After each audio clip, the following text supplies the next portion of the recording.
समंदर हूं मुझे मत जगा, ये हिंदुस्तान ने पुकारा है।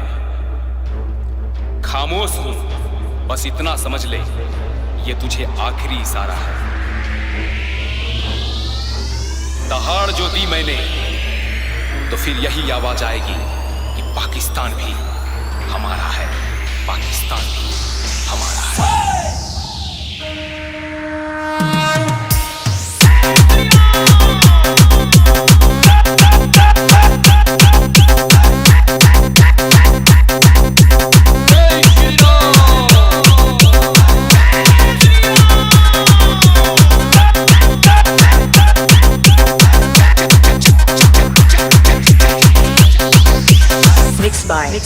Mixed by DJ Taru। Bharat के हैवासी मर मिटेंगे वतन के लिए, उठे जो उंगली वतन की तरफ कुचल डालेंगे चमन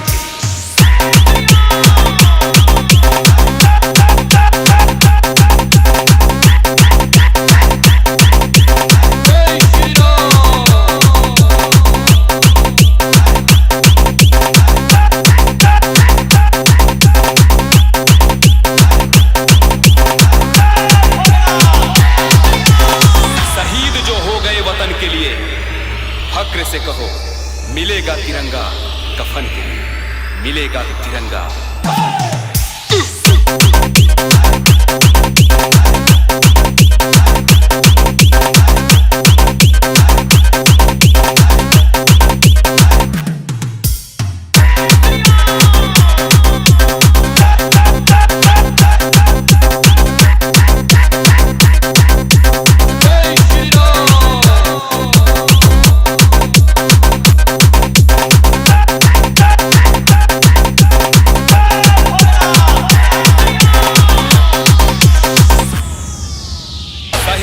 गिनती में अपनी भी मिसाल लहराएंगे, जब तक रहेंगे हिंदुस्तानी तिरंगे को फहराएंगे।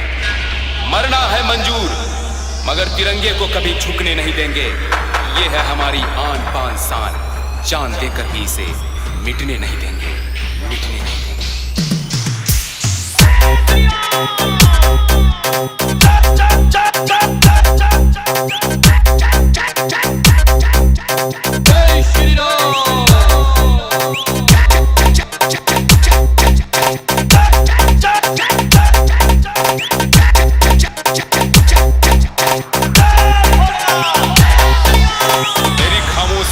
दुर्बल ना समझ, ये मौका दोबारा ना दी जाएगी। जिस दिन ये खामोशी टूट गई तो उस दिन नक्शे में पाकिस्तान नजर ना आएगी, नजर ना आएगी।